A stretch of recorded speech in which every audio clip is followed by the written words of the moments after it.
எல்லாருக்குமே ஒரு பெரிய ஹாய். இது ட்ரூத் ஆஃப் டெவில். நான் உங்க தேவி.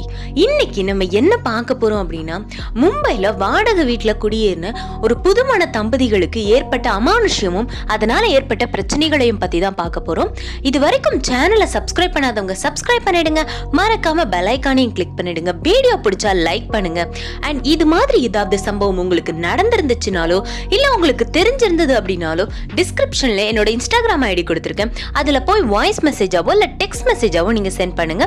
இப்ப வாங்க வீடியோக்குள்ள போலாம். ஸோ இது எப்போ நடந்துச்சு அப்படின்னு பார்த்தீங்கன்னா 2006 ஷேகர் துர்கா அப்படின்ற புதுமண தம்பதிகளுக்கு நடந்த கதை தான் இது. இந்த ஷேகர் அப்படின்றவங்களை பற்றி சொல்லணும்னா, அவங்க மும்பையில் ஒரு கார்மெண்ட்ஸில் ஒர்க் பண்ணிட்டு இருக்கிறாங்க. அவங்களுக்கு சொந்த ஊர் மும்பை கிடையாது. அவங்களுக்கு சொந்த ஊர் தமிழ்நாடு தான். தமிழ்நாட்டில் உள்ள கிராமம் தான் அவங்களுக்கு பூர்வீகம். ஆனால் அவங்க வந்து ஒர்க்குக்காக மும்பை போய் அங்கே வந்து அந்த தமிழ் மக்கள் வாழக்கூடிய பகுதி தாராவின்னு சொல்லுவாங்கல்ல, ஸோ அங்கே இருக்கக்கூடிய ஒரு கம்பெனி, ஒரு கார்மெண்ட்ஸில் ஒர்க் பண்ணிட்டு இருக்கிறாங்க. அவங்களோட சொந்தக்காரங்க, அவங்களோட அம்மா அப்பா எல்லாருமே, அவங்களோட ஃபேமிலி எல்லாருமே தமிழ்நாட்டில் தான் இருக்கிறாங்க. அப்படி இருக்கும்போது தான் இவங்களுக்கு கல்யாணம் பண்ணி வைக்கலாம் அப்படின்னு சொல்லிட்டு இந்த அவங்களோட சொந்த ஊர்ல இருக்கக்கூடிய துர்கா அப்படின்ற ஒரு பொண்ணை வந்து அந்த ஷேகர் அப்படின்றவங்களுக்கு திருமணம் பண்ணி கொடுக்குறாங்க. ஸோ அதனால ஷேகர் வந்து மும்பைல இருந்து இங்க வந்து திருமணம் பண்ணிட்டு கொஞ்ச நாள் இங்க இருந்துட்டு திரும்ப அவங்க துர்காவோட சேர்ந்து அவங்க வந்து மும்பைக்கே போயிடலாம் அப்படின்னு முடிவு பண்ணிட்டாங்க. ஏன்னா அவங்களோட ஒர்க் வந்து மும்பைல தான் இருக்கு. அதனால அவங்க 2 பேருமே மும்பைக்கே போயிடலாம் அப்படின்னு முடிவு பண்ணிட்டாங்க. இது நடந்தது 2006. ஸோ அவங்க 2 பேருமே போகலாம் அப்படின்னு முடிவு பண்ணதுக்கு அப்புறமா ஷேகர் வந்து முதல்ல அவங்க வந்து ஒர்க் பண்ணும்போது அவங்க தனியாள் அப்படின்றதுனால பேச்சுலர்ஸ் நிறைய பேர் சேர்ந்து இருக்கிற மாதிரி ரூம்ல தங்கி இருந்தாங்க. ஆனா இப்ப கல்யாணமாகி துர்கா அப்படின்ற ஒரு பொண்ணு வந்துட்டாங்க. ஸோ நம்ம வந்து பேச்சுலர்ஸ் ரூம்ல தங்க முடியாது அப்படின்னு சொல்லிட்டு இவங்க என்ன பண்ணியிருக்காங்கன்னா, ஒரு ஃபேமிலியா இருக்கிற மாதிரியான ஒரு வீட்டை வந்து செலக்ட் பண்ணியிருக்காங்க. அவங்களுக்கு தெரிஞ்சவங்களோட வீடு தான் இது வந்து செலக்ட் பண்ணியிருக்காங்க. இந்த மாதிரி வாடகைக்கு 2 பேருமே போகலாம் அப்படின்னு சொல்லிட்டு சரின்னு சொல்லிட்டு அந்த துர்கா அப்படின்ற பொண்ணும் ஷேகர் அப்படின்றவங்களும் 2 பேருமே சேர்ந்து அந்த வீட்டுக்கு வந்து போறாங்க. இதுல வந்து என்ன ஒரு விஷயம் அப்படின்னா, இந்த ஷேகர் அப்படின்றவங்களுக்கு வந்து எப்போ ஒர்க் வரும்னு தெரியாது. அது மட்டும் இல்லாம அவங்க எப்போ ஒர்க்கை முடிச்சுட்டு வருவாங்கன்னு தெரியாது. சம்டைம்ஸ் ஒரு நாள் முழுக்க கூட வராம இருப்பாங்க. சம்டைம்ஸ் அவங்களுக்கு வந்து நைட் முழுக்க வராம இருப்பாங்க. அந்த மாதிரி அவங்களோட ஒர்க் எப்ப முடியும்னு தெரியாது. அவங்க ஒர்க் வந்து முடிஞ்சதுக்கு அப்புறமா அவங்களுக்கு அடுத்த நாள் காலையிலே ஆகலாம், இல்ல 2 நாள் கூட ஆகலாம். 2 நாள் ஆஃபீஸ்லயே இருப்பாங்க. ஸோ அந்த மாதிரி இருக்கக்கூடியவங்க தான் இந்த துர்கா அப்படின்றவங்களுக்கு. பக்கத்துல தமிழ்காரங்க இருக்கிறாங்க அப்படின்றதுனால அவங்களுக்கு கொஞ்சம் ஈஸியா இருக்கு. ஏன்னா இந்த துர்கா அப்படின்றவங்களை பத்தி சொல்லணும்னா, கிராமத்தை விட்டே வெளியே வராத ஒரு பொண்ணு, அதிகம் படிக்காத பொண்ணு தான். அது மட்டும் இல்லாம கிராமத்தை விட்டே வெளியே வராத பொண்ணு அப்படின்றதுனால அந்த துர்காக்கு ஹிந்தி எதுவுமே தெரியாது. ஸோ வெளியே யார்கிட்டயுமே ரொம்ப பேச மாட்டாங்க. அவங்க பக்கத்துல இருக்கக்கூடிய அந்த தமிழ்காரங்க கிட்ட மட்டும்தான் பேசுவாங்க. இவங்க இருக்கிறது வந்து ஒரு சின்ன ஒரு 4-5 வீடுகள் சேர்ந்த மாதிரி ஒரு பெரிய வீடு. அந்த இதுல வந்து 4-5 போர்ஷன்ஸ்லாம் ஆளுக்கு இருக்காங்க. கீழே ஒரு 2 போர்ஷன்ஸ், மேல ஒரு 3 போர்ஷன்ஸ் அந்த மாதிரி. இதுல மேல இருக்கக்கூடிய ஒரு போர்ஷன்ல தான் துர்காவும் ஷேகரும் தங்கி இருக்கிறாங்க. இப்படி இருக்கிற பட்சத்துல அவங்களோட ஃபேமிலியில உள்ளவங்களும் அடிக்கடி இவங்களை வந்து பார்க்க முடியாது. ஏன்னா மும்பைல இருக்கிறாங்க அப்படின்றதுனால இவங்க தான் எப்பவாவது ஏதாவது ஒரு ஃபங்க்ஷன்னா தமிழ்நாட்டுக்கு வந்துட்டு திரும்ப மும்பைக்கு போயிடுவாங்க. இந்த டைம்ல தான் இந்த துர்கா அப்படின்றவங்களுக்கு குழந்தை பிறந்துச்சு. முதல் பெண் குழந்தை. அவங்களுக்கு வந்து ஒரு குழந்தை. ஸோ அப்பயுமே அந்த ஷேகர் அப்படின்றவங்களுக்கு ஒர்க் வந்து வந்துகிட்டே தான் இருந்து. முதல் குழந்தை பிறக்கும் போது துர்கா வந்து இந்த வீட்டுல இல்லை, மும்பையில இல்லை. அவங்க முதல் குழந்தை பிரசவம் வளகாப்பு அப்படின்றதுனால அவங்க வந்து தமிழ்நாட்டுக்கு போயிட்டாங்க.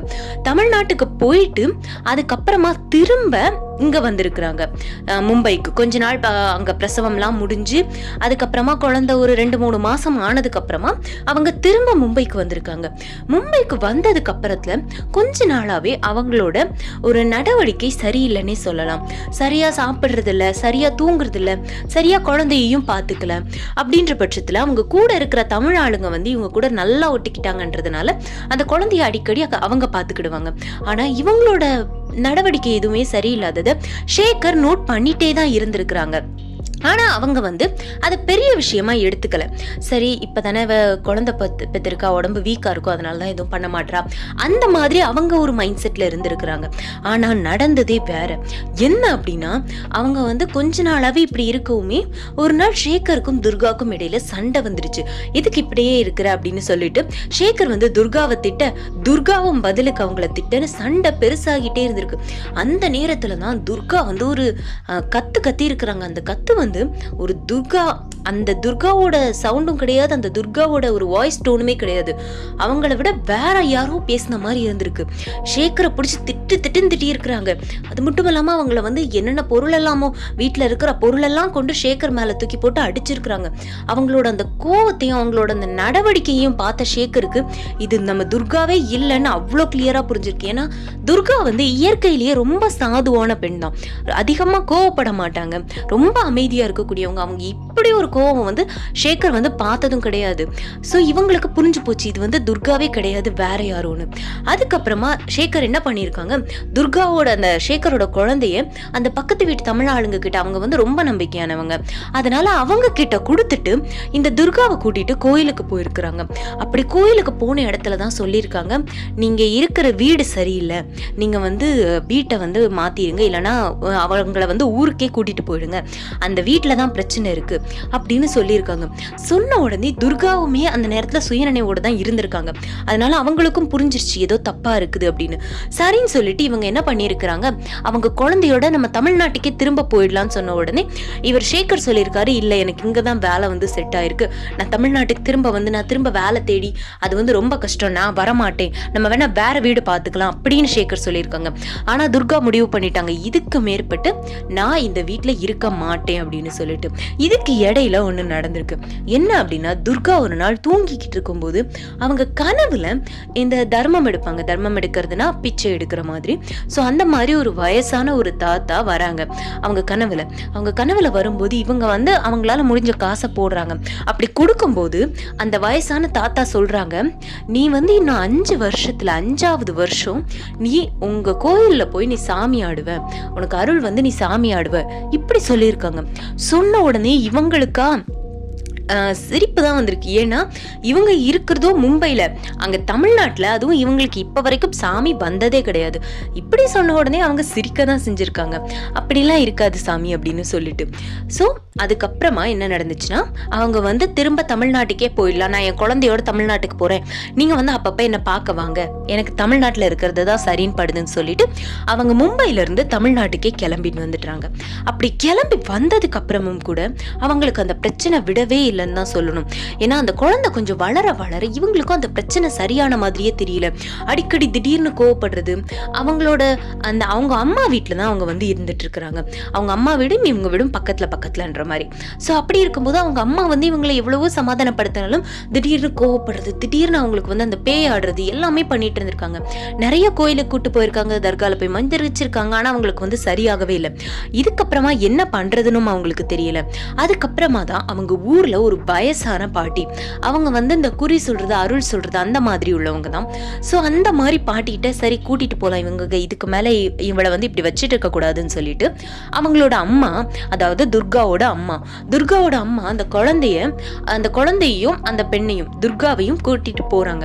கூட்டிட்டு போயிட்டு அந்த பாட்டி கிட்ட, அந்த வயசான அந்த பாட்டி கிட்ட கூட்டிட்டு போன உடனே இவங்க வந்து இதை வந்து விரட்டணும்னாக்கி இவ மேல சாமியை வச்சா மட்டும்தான் உண்டு அப்படின்னு சொல்லி அவங்க உடம்புல சக்தி சாமியை வந்து இறக்கிருக்காங்க. சக்தினா தெரியும்ல, பார்வதி. ஸோ சக்தி சாமியை வந்து அவங்க உடம்புல இறக்கிருக்காங்க. ஸோ இது நடந்தது எப்படின்னா, இது கிட்டத்தட்ட ஒரு 5 வருஷம் இருக்கும். ஸோ அவங்க உடம்புல சக்தி சாமி இறக்குன உடனே அதுக்கப்புறம் அடுத்த நடந்த திருவிழால இவங்களும் அவங்க கோவில்ல சாமி ஆடி இருக்காங்க. அந்த கனவுல சொன்னது அப்படியே நடந்திருக்குது இவங்களுக்கு. அதுக்கப்புறமா இவங்க ரெகுலரா சாமியை ஆட ஆரம்பிச்சிட்டாங்க. ஆனா அதுக்கப்புறமா இவங்களுக்கு வந்து அந்த தொல்லை, அந்த ஆவியோட தொல்லை வந்து இல்லை.